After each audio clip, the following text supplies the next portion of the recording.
Bismillahirrahmanirrahim. Assalamualaikum warahmatullahi wabarakatuh. Baik, saya akan melanjutkan materi pertemuan kelima. Pertemuan 5, 6, dan 7 akan diisi dengan materi atau submateri tentang salah satu kewenangan MK yang paling menarik untuk dikaji dan didiskusikan, yaitu terkait dengan materi kewenangan terkait dengan pengujian undang-undang. Ada beberapa nama ya yang sering beredar. Ada yang menyebutnya dengan judicial review. Ada beberapa ahli menyebutnya sebagai constitutional review. Dulu pada saat saya kuliah, dosen saya menyebutnya sebagai constitutional review ya, karena dia lebih setuju kalau Mahkamah Agung yang memiliki kewenangan judicial review. Tapi secara umum hari ini kita melihat secara praktik ya, kewenangan pengujian undang-undang dinamakan dengan pengujian judicial review, kewenangan MK judicial review ya. Di mana kalau undang-undang terhadap undang dasar merupakan kewenangan Mahkamah Konstitusi, sedangkan uji materi di bawah undang-undang terhadap undang-undang adalah kewenangan Mahkamah Agung. Saya lanjutkan. Kalau kita bicara tentang ruang lingkup pengujian undang-undang, pertama sekali dibahas atau menjadi polemik ya, bukan menjadi polemik. Salah satu yang menjadi pertimbangan adalah di pertimbangan hakim pada perkara nomor 004 PUU 1 2003 yang menyatakan MK bukan hanya mahkamah undang-undang, tetapi merupakan organ undang-undang dasar yang menjalankan tugas konstitusional. Banyak orang yang salah mengira seolah-olah MK ini hanya ngurusi undang-undang atau menjadi tukang jagalnya anggota DPR dalam menghasilkan undang-undang. Sebetulnya tidak sepenuhnya benar, juga tidak sepenuhnya salah, karena hasil kompromi anggota DPR berupa undang-undang yang dituangkan dalam pasal-pasal dan ayat-ayat kemudian bisa dianulir oleh 9 orang hakim Mahkamah Konstitusi. Ya, kalau boleh dibilang sih ada benar juga tidak sepenuhnya benar ya. Karena pada dasarnya kewenangan Mahkamah Konstitusi untuk menguji undang-undang itu hanya kewenangan untuk menyatakan bertentangan saja. Kalau judge law, making law gitu, membuat hukum tidak. Hakim tidaklah membuat peraturan atau narasi hukum baru, tapi hakim MK hanya menyatakan satu pasal atau rumusan pasal atau ayat atau frase itu inconstitutional atau unconditionally unconstitutional atau conditionally constitutional dan seterusnya. Hakim MK tidak berhak untuk menyatakan suatu peraturan itu atau menambah atau offsetnya itu tidak boleh menambah satu atau beberapa narasi tentang aturan. Itu kewenangan pembentuk undang-undang. Kewenangan MK hanya menyatakan pasal tersebut bertentangan dengan undang-undang dasar atau tidak. Kemudian bagaimana dengan Perpu, peraturan pemerintah pengganti undang-undang? Kalau beberapa pakar mengatakan Perpu adalah juga undang-undang dalam arti material, wet in material zin, sehingga dalam undang-undang pembentukan peraturan perundang-undangan Perpu dianggap sama dengan undang-undang, dan sudah pernah ada kasus ya Perpu ini diuji materi. Tetapi sekali lagi ketika uji materi Perpu dan Perpu tersebut disahkan oleh DPR di sidang pleno berikutnya, maka aspek formil pengajuan uji materi Perpu itu kemudian menjadi gugur ya, karena objeknya itu sudah berubah dari Perpu menjadi undang-undang. Ini seringkali kita lihat, sering kita alami bahwa saat uji materinya Perpu tiba-tiba 1 atau 2 bulan kemudian sudah menjadi undang-undang. Ya artinya begini ya, dalam kita mencoba untuk melakukan uji materi itu kadang-kadang memang butuh strategi. Tapi ya siapa juga yang bisa menghalangi orang untuk menguji Perpu, yaitu hak mereka. Tapi ketika hakim belum menguji dan sudah kehilangan waktu, ya resiko ya. salah satu resiko dari orang yang melakukan uji materi. Secara praktik MK tidak membedakan antara undang-undang secara material atau formil. Bahkan ada beberapa peraturan perundang-undangan yang dinyatakan cacat formil ya, bukan hanya soal cacat materialnya atau cacat isinya. Tahapan pembentukan peraturan perundang-undangan yang dinyatakan salah itu juga pernah ada. MK pernah menyatakan suatu undang-undang itu inkonstitusional gara-gara tata cara pembentukan peraturan perundang-undangnya itu secara formil menyalahi. Ini menarik menurut saya karena MK bertindak sebagai the guardian of constitution ya. Jadi tidak hanya melihat aspek substansi dari suatu peraturan perundang-undangan, tapi dia juga melihat dari aspek formil, bagaimana tata cara undang-undang itu dibentuk. Kemudian apa sih perbedaan atau apa ciri-ciri pengujian formil dan material ya, seperti yang tadi saya sampaikan. Yang pertama mari kita bahas tentang pengujian formil atau formil toetsingrecht nama Belandanya. Menurut Profesor Sri Sumantri, pengujian formil atau formil toetsingrecht adalah prosedur pembuatan undang-undang dinyatakan berlaku atau tidak. Jadi kalau menurut beliau sudut pandangnya lebih kepada apakah ketika undang-undang itu dibentuk sudah melalui prosedur pembuatan undang-undang atau tidak. Tata caranya itu sudah benar atau tidak. Formilnya, tata caranya, kalau misalnya mau ke angka 10 harus 1, 2, 3, 4, 5 dan seterusnya. Sudah benar atau tidak? Itu menurut Profesor Sri Sumantri. Kemudian menurut Profesor Harun Al-Rashid, bagaimana kemudian formil prosedur pembuatan undang-undangnya itu sudah dilaksanakan atau tidak? Hampir mirip ya. Kalau yang Profesor Sumantri prosedurnya, prosedur pembuatan undang-undangnya, kemudian kalau Harun Al-Rashid juga sama. Bagaimana prosedur pembuatan peraturan perundang-undangan sudah sesuai atau tidak?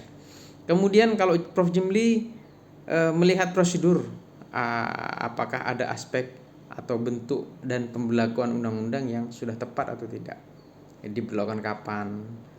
Saat diundangkan atau diundangkan setelahnya dan seterusnya. Kadang-kadang kan seperti di Undang-Undang Cipta Tenaga Kerja yang diputus MK itu kan menariknya adalah menyatakan inkonstitusional sampai dengan muncul yang baru, itu perdebatan. Nanti akan saya berikan ke dalam penugasan atau mungkin ujian ya. Saya akan berikan, saya minta kalian berpendapat nanti. Tapi nanti bukan sekarang. Kemudian menurut Profesor Saldi Isra, pengujian formil itu terkait dengan apakah ada partisipasi publik atau tidak di dalam pembuatan peraturan perundang-undangan? Apakah ada keterlibatan Dewan Perwakilan Daerah dalam dalam pengundangan atau pembuatan peraturan perundang-undangan? Dan apakah ada potensi moral hazard ya? Moral hazard itu perilaku menyimpang dari para pembentuk undang-undang terkait pembentukan peraturan perundang-undangan.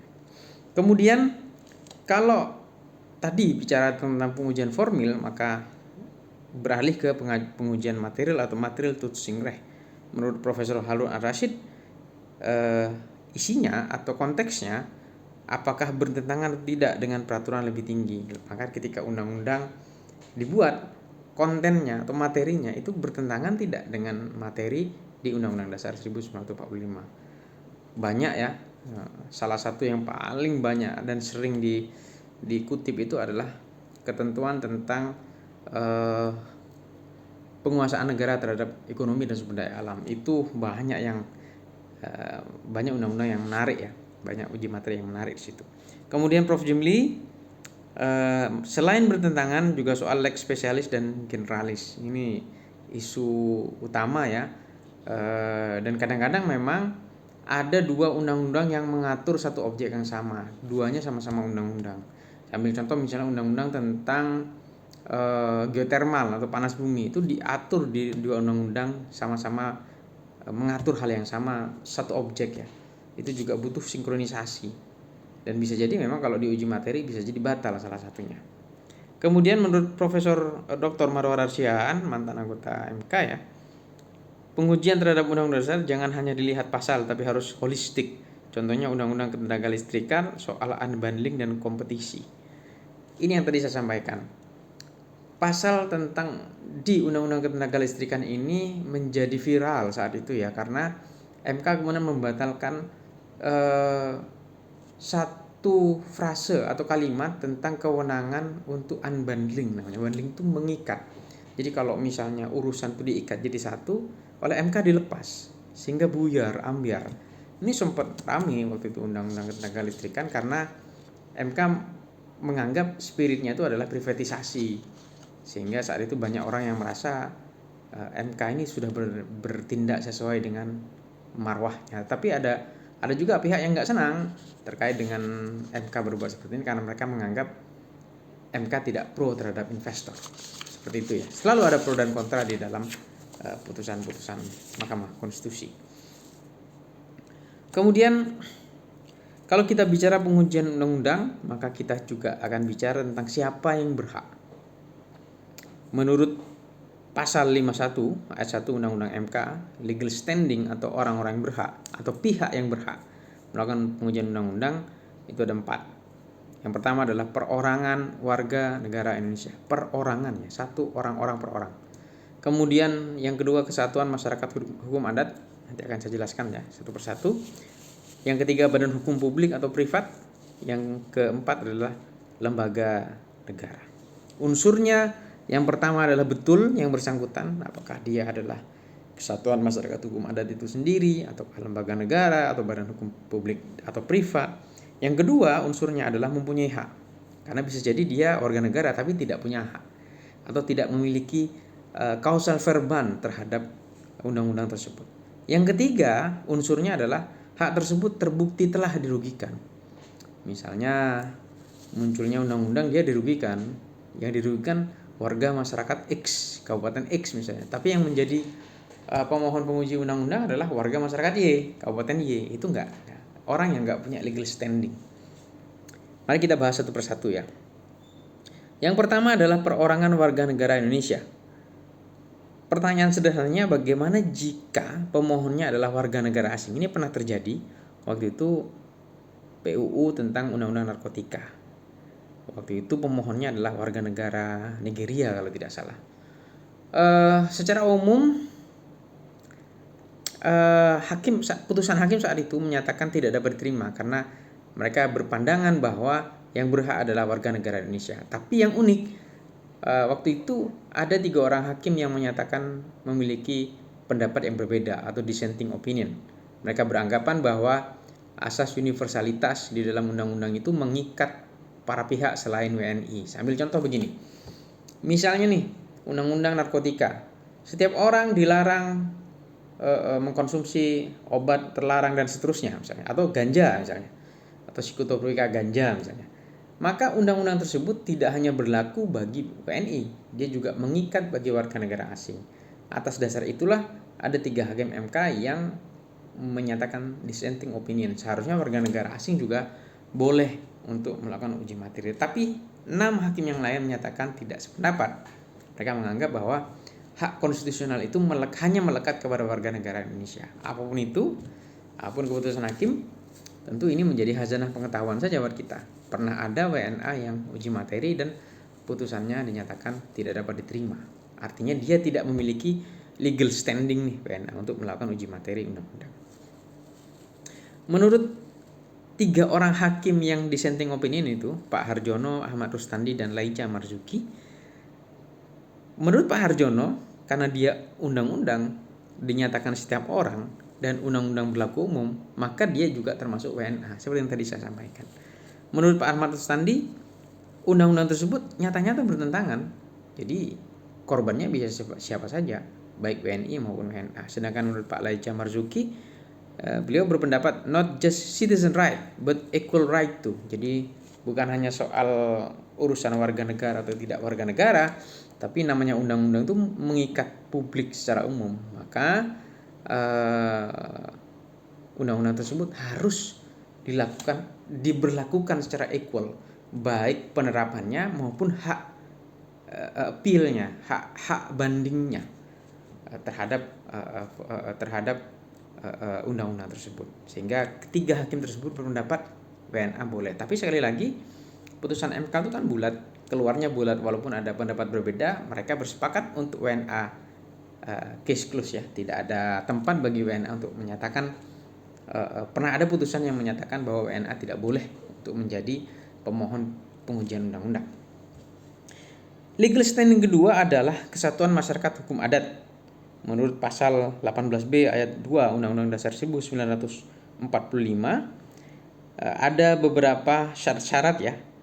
Yang pertama sepanjang masih hidup, yang kedua sesuai dengan perkembangan masyarakat, dan yang ketiga sesuai dengan prinsip NKRI. Yang paling nomor satu, yang paling susah, sepanjang masih hidup. Karena banyak sekali kesatuan masyarakat hukum adat itu yang hanya tinggal nama. Bahkan di beberapa undang-undang termasuk kehutanan itu syaratnya juga lebih spesifik. Mereka harus memiliki teritori atau wilayah tertentu dan memiliki hukum yang kemudian eksis. Contoh yang paling sering kita gunakan adalah masyarakat Baduy. Baduy itu memiliki wilayah hukum adat tersendiri, orang luar nggak bisa masuk. Bahkan vaksin itu kalau nggak salah hanya Baduy luar kalau tidak salah yang bisa masuk. Jadi istilahnya itu dalam tanda kutip ya, negara dalam negara, tetapi dalam konteks hukum adat, masyarakat hukum adat. Mereka biasanya bercocok tanam, menjalankan kehidupan dengan norma-norma dan aturan tersendiri yang memang masih melekat. Pernah ada suatu cerita dulu masyarakat suku anak dalam di Jambi gitu kan. Kan mereka nomaden ya, berpindah-pindah gitu kan. Kalau yang sudah nomaden begitu, hampir rata-rata mereka wilayah hukum adatnya jadi tidak terdeteksi ini di arah mana dan sebagainya. Kalau suku di Papua itu kan masih ada ya, Amungme, Komoro begitu kan, sudah masih menempati wilayah geografis tertentu. Contoh misalnya suku Sakai di Riau misalnya, dia masih memiliki teritori itu. Tapi kalau suku anak dalam itu kan dia nomaden, dia berpindah dari satu tempat ke tempat yang lain. Ya namanya orang dulu ya yang menggantungkan hidupnya dari kebaikan alam, ya mereka tidak punya konsep masyarakat agraris sehingga mereka berpindah-pindah dan berpencar-pencar. Inilah konflik negara terhadap masyarakat hukum adat yang paling sering terjadi. Negara itu kadang-kadang tidak mengenal mereka sebagai warga negara yang harus dilindungi haknya, karena mereka tidak match dengan konsepsi masyarakat menurut negara ya. Ini masalah yang nanti mungkin hukum adat perlu carikan solusi. Menurut Undang-Undang Pokok Agraria ada 3 juga konsep masyarakat adat. Yang pertama sepanjang menurut kenyataan masih ada. Yang kedua sesuai dengan kepentingan nasional, dan yang ketiga tidak bertentangan dengan peraturan lebih tinggi. Ada syarat sepanjang masih ada dan eksis. Kadang-kadang ada masyarakat hukum adat itu tinggal nama, tokohnya tinggal 1 atau 2, wilayahnya udah nggak ada, aturannya udah nggak jelas.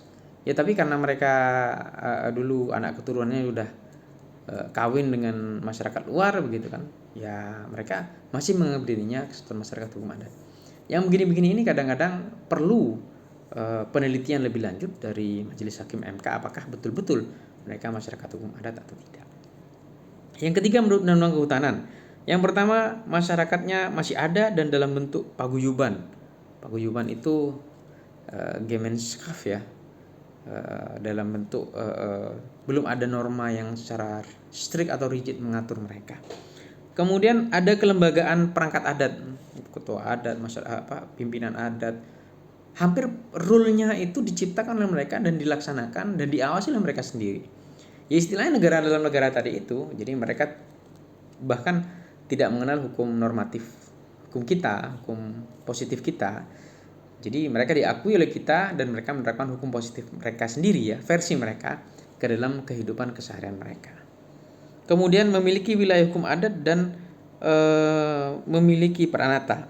Hukum adat, wilayah hukum adat itu ada teritorinya, di hutan apa dan bagaimana, dan memiliki hukum adat. Saya ambil contoh misalnya, setiap orang yang membunuh, babi misalnya di wilayah hukum adat tentu, maka penegakan hukum terhadap orang yang nabrak babi sampai mati ini juga berlaku. Misalnya harus diganti dengan jumlah puting susu dari babi yang ditabrak sampai mati. Di Papua masih ada tuh. Di Sulawesi dulu saya pernah 1 tahun di Sulawesi Tengah, lebih menghindar untuk menabrak babi daripada menabrak yang lain-lain. Karena kalau menabrak babi sampai mati yang menjadi bahan hewan peliharaan, maka gantinya jauh lebih banyak. mengganti puting susu yang babi yang meninggal. Kalau puting susunya ada 10, dikalikan 10 babi yang harus kita ganti. Tapi ini kan masyarakat hukum adat, wilayahnya eksis, hukumnya ada dan ditegakkan oleh mereka. Kalau kita nggak ikuti hukum mereka, maka ya kita nggak bisa keluar dari sana dengan selamat. Kita nggak bisa pakai KUHP di situ, nggak laku KUHP di sana. Nah, kalau masih ada masyarakat hukum seperti ini, mereka diakui legal standingnya oleh Mahkamah Konstitusi. Yang ketiga, legal standing yang ketiga adalah badan hukum publik atau privat. Menurut Prof. Jimli, ada badan hukum yang mewakili kepentingan umum dan menjalankan aktivitas di bidang publik. Contohnya adalah Komisi Penyiaran Indonesia. Kemudian ada badan hukum mewakili kepentingan umum dan menjalankan aktivitas di bidang perdata. Contohnya adalah Bank Indonesia. Kemudian yang ketiga, ada badan hukum mewakili kepentingan perdata dan menjalankan aktivitas di bidang publik. Contohnya yayasan. Kemudian ada badan hukum mewakili kepentingan perdata dan menjalankan aktivitas di bidang perdata. Contohnya adalah koperasi. Di secara praktik juga MK telah dan pernah menguji materi terhadap 4 kualifikasi tersebut yang menurut Prof. Jimli pernah dikualifikasi ya. Kemudian yang keempat, legal standing keempat adalah lembaga negara. Menurut Prof. Jimli, ada lembaga negara itu tidak sama dengan lembaga non NGO ya. Lembaga negara itu ada persamaan dengan apa ya, kalau dalam bahasa saya itu ada beberapa lembaga negara yang berperan atau memiliki track record seperti NGO. Mohon maaf ya, NGO itu LSM, non government organization ya. Jadi simpelnya kalau kata Prof. Jimli, kalau kita mau melihat apa saja dan siapa saja lembaga negara, simpelnya adalah yang bukan NGO maka itu adalah lembaga negara. Yang bukan LSM maka dia adalah lembaga negara. Apa contohnya? MPR, DPR, kemudian Komisi Penyiaran, Majelis Ulama misalnya, atau apalagi Komnas HAM misalnya. Itu boleh. Itu dimaksud dengan lembaga negara. Tetapi Prof. Jimli kemudian membuat parameter-parameter atau pagar-pagar ya, lembaga negara apa saja yang diakui. Prof. Jimli mengatakan lembaga tersebut harus dibentuk oleh Undang-Undang Dasar, kalau tidak oleh Undang-Undang Dasar oleh Undang-Undang, kalau tidak oleh Undang-Undang dibentuk oleh PP, kalau tidak oleh Peraturan Menteri. Itu kan banyak tuh, ada menteri apa membuat badan lembaga negara, misalnya komisi tentang apa oleh Kementerian Energi misalnya, Komisi Energi Sumber Daya dan seterusnya dibentuk oleh Kementerian Energi, itu sah sebagai dinyatakan sebagai lembaga negara. Dia atau mereka berhak untuk menguji undang-undang karena legal standingnya diakui. Kalau menurut Dr. Marwar Siahaan, mantan hakim MK, beliau mengatakan malah ada namanya auxiliary institution. Jadi pasca reformasi itu ada lembaga-lembaga auxiliary institution. Jadi kalau ada lembaga-lembaga yang tidak terstruktur ya, atau strukturnya itu baru ada setelah reformasi ya. Contohnya Komnas HAM, Komisi Penyiaran, Komnas Perempuan dan Anak, itu kan organisasi cuma ada satu di Jakarta pula. Ya kalau menurut Marwarar itu juga lembaga negara dan mereka berhak untuk mengajukan uji materi perundang-undangan. Uji pengujian undang-undang ya, uji materi, judicial review undang-undang terhadap undang-undang dasar. Kemudian yang kelima, legal standing kelima memiliki yang namanya, mohon maaf, ini bukan legal standing tapi syarat. 4 legal standing itu bisa dipilih salah satu, tetapi yang kelima ini adalah syarat yang seperti yang tadi saya sampaikan dari awal ya, atau boleh dikatakan unsur. Apa unsurnya? Lembaga subjek-subjek hukum tersebut dengan diberlakukan suatu undang-undang kemudian memiliki yang namanya kerugian konstitusional diatur di pasal 51 ayat 1 Undang-Undang MK. Apa syaratnya? Yang pertama adalah adanya hak atau kewenangan konstitusional yang diberikan oleh Undang-Undang Dasar. Jadi mereka itu punya hak yang diberikan oleh Undang-Undang Dasar untuk menjalankan sesuatu. Yang kedua, hak atau kewenangan pemohon tersebut dianggap dirugikan. Jadi karena berlakunya undang-undang, baik pasal, ayat atau apapun, pemohon ini atau salah satu dari empat subjek hukum tadi itu merasa dirugikan. Ini bedanya dengan gugatan perdata. Kalau perdata, kerugian itu nyata-nyata ada dan dapat dihitung atau counting ya. Tapi kalau MK, ada mereka menganggap dan menilai ada kerugian yang diakibatkan, tetapi ada yang namanya potensi kerugian. Ada kerugian dan potensi kerugian. Itu menariknya MK di situ. Kemudian yang ketiga, bersifat spesifik atau khusus, potensi yang secara nalar dapat diterima. Jadi mereka harus menghitung nih kerugiannya apa. Diberlakukannya undang-undang ini terhadap investor misalnya, itu akan mengakibatkan dia tidak bisa melakukan investasi. Maka ketika dia tidak melakukan investasi, maka uang atau modal yang setelah diinvestasikan di awal menjadi sia-sia. Itu counting, bisa dihitung dan diprediksi. Saya kalau nggak bisa investasi di sini, saya nggak bisa untung sampai berapa tahun misalnya. Hal-hal yang demikian inilah yang kemudian menarik ya di uji materi MK. Yang keempat, ada namanya causal verban. Causal verban itu bahasa Belanda ya. Dalam bahasa saya memahaminya sebagai suatu kausal sebab akibat. Karena munculnya suatu peraturan perundang-undangan atau ayat pasal dari suatu undang-undang, maka ada hak konstitusional pemohon yang dirugikan. Karena undang-undang itu, maka saya nggak bisa kerja. Karena undang-undang itu, saya nggak bisa investasi. Karena undang-undang itu, maka hak saya tercabut. Itu namanya causal verban. Ada hubungan langsung, ada koneksi ya antara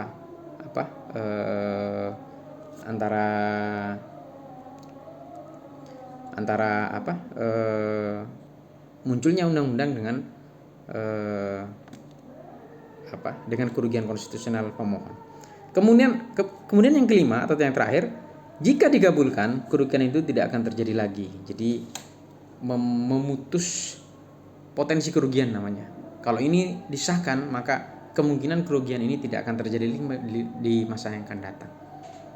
Itu namanya kerugian konstitusional. Elemen atau unsur atau hal yang kemudian menjadi alasan bagi para empat pihak ini untuk mengajukan pengujian undang-undang. Kemudian bagaimana posisi pembentuk undang-undang dalam pengujian undang-undang? Bagaimana DPR? Karena kalau di pengujian undang-undang itu pemohonnya adalah warga negara yang empat tadi itu. Termohonnya bukan DPR, termohonnya adalah pemerintah. Presiden dalam hal ini yang diwakili oleh Kementerian Hukum dan HAM, yang diwakili oleh Direktur Perundang-undangan. Terus bagaimana DPR? DPR dapat, jadi majelis hakim DPR itu dapat hadir, boleh, dan MK dapat meminta keterangan MPR, DPR, DPD, Presiden dan seterusnya. Jadi secara praktik namanya pengujian undang-undang, mereka bukan pihak yang istilahnya tergugatnya, bukan. Mereka datang untuk memberikan pendapat dan ad informandum atau semacam notis ya secara tertulis yang disampaikan di dalam persidangan. Kemudian juga ada namanya keterangan tambahan ad informandum judicium. Ada beberapa orang pihak yang berkepentingan baik langsung atau tidak langsung. Biasanya tidak langsung. Saya ambil contoh uji materi undang-undang OJK ya. Yang kami tuju waktu itu adalah pemerintah, tapi OJK kemudian memberikan keterangan ad informandum terkait dengan permohonan kita. Dia ikut menjawab. Itu juga menarik ya. Apa yang dilakukan OJK itu menarik karena dia menganggap kepentingannya terusik dengan uji materi yang pernah saya lakukan waktu itu. Kemudian bagaimana persidangan dan pembuktiannya? Persidangan di MK itu mirip ya seperti di PT-UN. Kalau di PT-UN ada namanya dismissal proses. Sebelum masuk ke pemeriksaan perkara, ada namanya pemeriksaan pendahuluan. Jumlah hakimnya 3. Kita diminta dan diuji apakah betul-betul materi permohonan ini sudah sesuai dengan kewenangan MK atau tidak. Kalau tidak sesuai, putusannya DNO, dinyatakan tidak diterima dan tidak masuk ke dalam persidangan pokok perkara. Kalau di pemeriksaan pendahuluan dinyatakan oke, barulah kemudian masuk ke persidangan. Setelah bersidang, pembuktian dan seterusnya, baru rapat permusyawaratan hakim dan kemudian barulah diucapkan putusan.